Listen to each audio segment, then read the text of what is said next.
Nursing officer మరియు senior nursing ఆఫీసర్ల posting counselling లో పోస్టింగ్ నియామకాలు అవకతవకలు పోస్టింగ్ కొరకు డబ్బులు ఇచ్చే వారికి ప్రాధాన్యత జీవోలో అవకతవకలు ప్లీజ్ చెక్ చేయండి. జనరల్ ట్రాన్స్ఫర్ 40% సిబ్బందిని ట్రాన్స్ఫర్ అని చెప్పారు. కానీ దాదాపు 4 సంవత్సరాలు నిండిన సిబ్బందిని అందరినీ మార్చే యోచనలో వైద్య విభాగం, విధాన విభాగం. సీజనల్ వ్యాధుల సమయంలో ఒక్కసారి ఇన్ని ట్రాన్స్ఫర్లు చేయడం ఇది గందరగోళానికి దారితీసే అవకాశం. ఇదే కాకుండా ఈరోజు కౌన్సిలింగ్ పేరిట హెడ్ నర్స్ మరియు ఆపై స్థాయిలో ఉండే అధికారులు తాము ఎంచుకునే స్థానంలో పోస్టింగ్ల కొరకు తెర వెనుక డబ్బులు ఆశిస్తున్నారనే అంశాన్ని నర్సింగ్ ఆఫీసర్లు కౌన్సిలింగ్ కేంద్రంలో ఒక్కసారిగా గందరగోళ వాతావరణం నెలకొంది. తమకు న్యాయం జరగాలంటూ హైదరాబాద్ కోటి చౌరస్తా వద్ద రోడ్డుపై బైఠాయించి తమ గోడు విన్నవించుకున్న nursing staff officer, senior nursing officers, head nursing సిబ్బంది.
ఆప్షన్స్ అడిగారండి. ఆప్షన్స్ అన్ని ఇచ్చాము.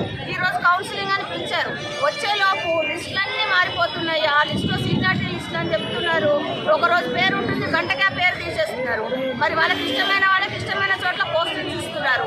మాకు ఎలాంటి రికమెండేషన్ లేదు, మేము ఎలాంటి డబ్బులు పెట్టలేదు. కాబట్టి మమ్మల్ని తీసుకెళ్ళి ఊరు బయట ఎక్కడో మాకు 317 జీవో లేదా, మాకు ఒక స్థానికత లేదంట. మాకు వాళ్ళకి ఇష్టం వచ్చిన చోట్ల మమ్మల్ని దూరం పడేస్తారంట. మా పిల్లల్ని మొన్ననే స్కూల్లో వేసాం, మేము ఫీజులు కట్టాము, వాళ్ళకి డొనేషన్లు కట్టాము, బుక్స్ కొన్నాము. ఇప్పుడు మీ పిల్లలందరినీ వేసుకొని ఊరు బయట ఎక్కడికి వెళ్ళాలండి మేము?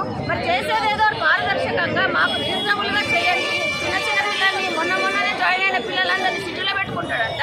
మమ్మల్ని తీసుకెళ్ళి ఊరు బయట వేస్తారంటే మాకెంత కష్టమవుతుందని మేము ఒక్కొక్కరము ఎంత ఏజ్ అయిపోయింది. కరోనాలో ఎంత కష్టపడి పని చేస్తాము. ఇప్పుడు మేము పనికి రావట్లేమా? కరోనాలో పనికి వచ్చాము, కరోనాలో పని చేసాం. మేము ఇల్లు పిల్లలు అన్నీ వదిలి ఈరోజు మేము పనికి రామంట. మాకు ఇంత అన్యాయం ఎందుకు చేయాలండి?